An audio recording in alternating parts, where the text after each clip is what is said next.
Hello everybody and welcome to another episode of Double B's Garage. It has been a minute since I've put a video up. A lot of things have happened in the life and been very, very busy, but I've had time to uncover a couple amazing projects. One is off to the side here, which you cannot see, and you won't quite yet. I will show you that in an upcoming episode. But it is going to need a full restoration. It's got 105,000 miles on it.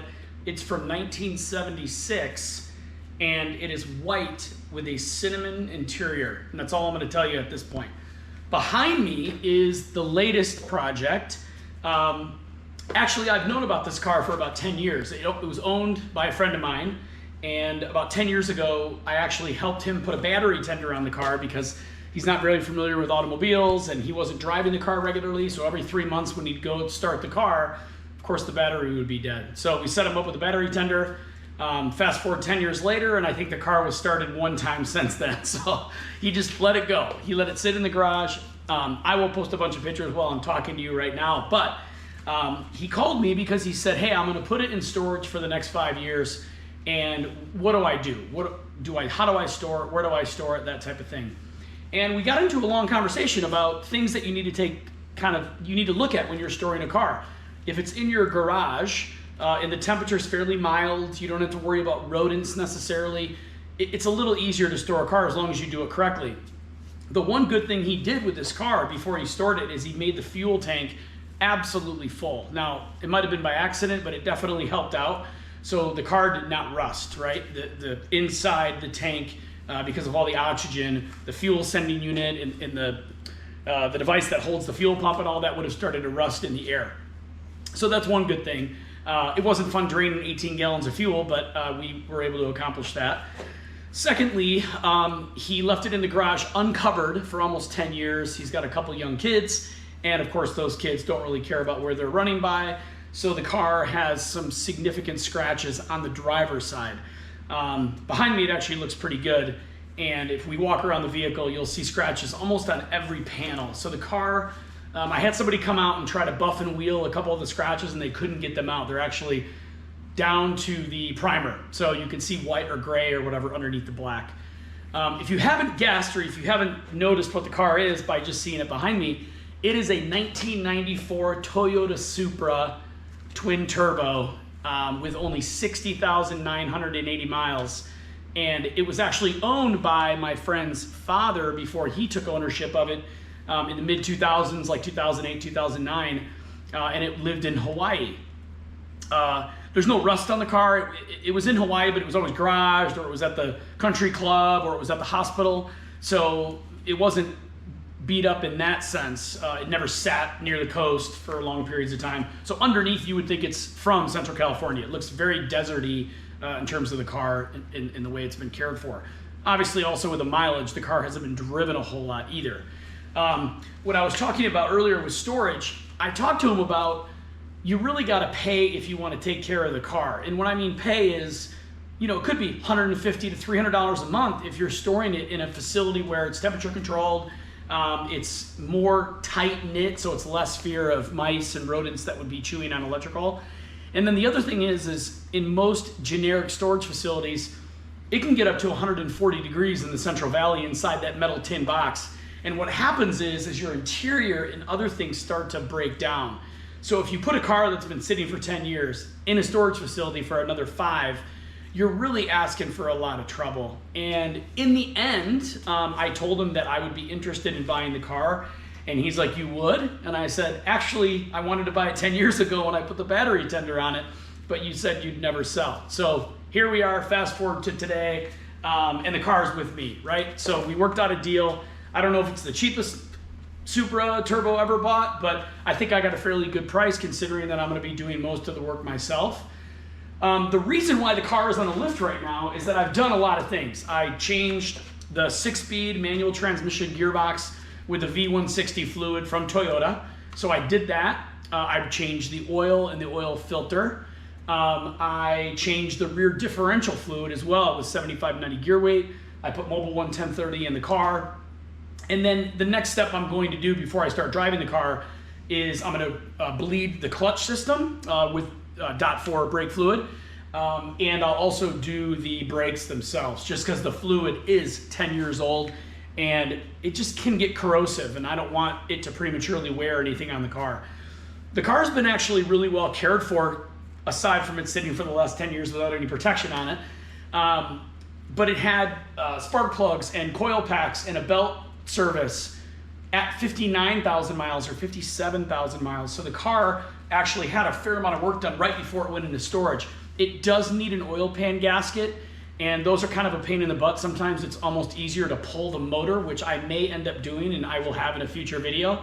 Or I might prop the motor up with a hoist bar and then let it hang while I remove the lower subframe, which would give me better access to the oil pan. So that decision is yet to be decided. I probably won't do that until I get it back from paint. But what I want to do is I want to get the car mechanically sound before I bring it to paint. And then when I get back from paint, I can do other things that may be a longer project. I just don't want to delay it going to the paint booth. Lastly, I mentioned that I removed 18 gallons of fuel from the tank. I put 5 gallons of new fuel in. I also replaced the fuel filter, which ironically has a date on it, and I took a picture of it, I'll show you, from 2009. So the fuel filter got replaced probably 2,000 miles ago in actual mileage of the car. But again, it's been sitting for 10 years. I wanted to eliminate all possible issues with the car. The only thing I did not do is take the injectors out and clean them. And the reason why I didn't do that is I think a couple reasons. One, I think that was serviced from the paperwork that I saw a few years back. So I think the injectors are either new or they were cleaned, but I can verify that in paperwork. And then two, the fuel was not as bad as I thought it would be. It started having a little tinge of kerosene, but I didn't get any like major grit or grime or gel type material out of either the fuel filter or the tank itself. And I sucked the tank out from the spigot, right? You know, where you put the gas in, I sucked it out from there. So I was able to get the tank essentially completely empty, and not one time did I ever get any residue. Thankfully, that tank was full 10 years ago, which helps a lot. But the exciting thing is the battery is holding a charge, shockingly. There's 5 gallons of new fuel in it. So other than a little dust under here, the car is actually in really, really good shape. There's an issue with the radiator. One of the rubber mounts underneath fell off, so the radiator's a little loose. But otherwise, it's what you would expect with a 61,000 mile car, or almost 61,000 miles. It's very dusty from sitting, and then I took the cover off just to make sure there was no animal stuff in there or any other stuff that would hinder my ability to start the car. But with all the fluids done and a couple manual spins of the car, I think we're ready to start. And again, this car has not been running in 10 years. So I don't know what's gonna happen. I've never tried to turn the key. I've winched it into this garage. We shoved it on the trailer when we took it out of the house. When we got to the car, he had an aftermarket set of wheels on it, and all 4 tires were flat right to the ground. So they hold air. I'm sure they're flat spotted, but we have the original wheels, and right now the original wheels are getting some curb rash fixed, and then I'm gonna powder coat them to match these center caps, which are plastic. So you gotta be careful when you pick the silver, but it's not a special paint coat or anything from Toyota, it's just a silver. So hopefully we'll be able to get a pretty close, and then I will get rid of the aftermarket wheels that the previous owner had put on here, which again, I don't really care for. I'm a nostalgic guy, I want it to be all original. I'll also have a future video of the car getting painted. It's gonna be going to the paint booth here, as long as it starts, hopefully in the next couple weeks. So what I'd like to do right now is I'm gonna crack the garage door a little bit out back so we don't, if there's smoke comes out or whatever, again, I have no idea what's gonna happen. So this could be exciting, could be a little scary, but let's give it a shot. So hang tight. All right, cross your fingers with me. Let's see what we can get out of this bad boy. Remember, all the fuel has been emptied, so it might take a minute for fuel to get back up here, but we'll see how quickly it responds. Hopefully no smoke.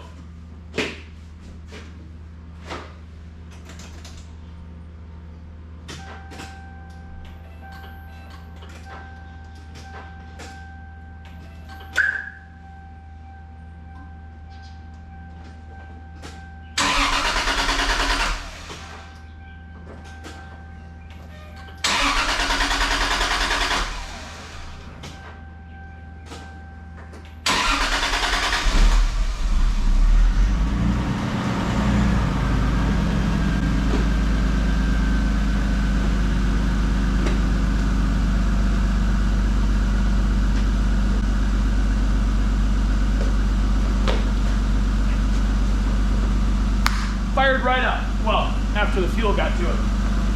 There's no smoke, insanely enough. It's purring like a kitten. There's no valve train noise. What I'm hearing right now is basically the injectors firing, so that's good.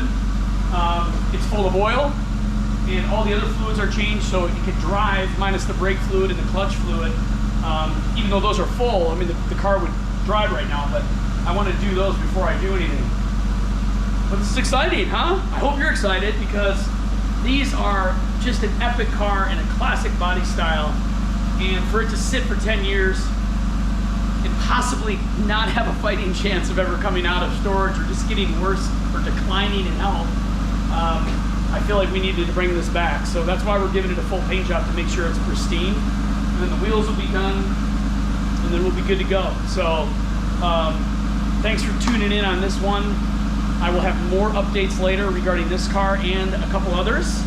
But this is a nice little segue into what you're gonna get into here with the 94 Supra project. So I really appreciate you guys checking in today, and I hope you're as excited with this as I am for future events and fun activities. So thanks again. Take care.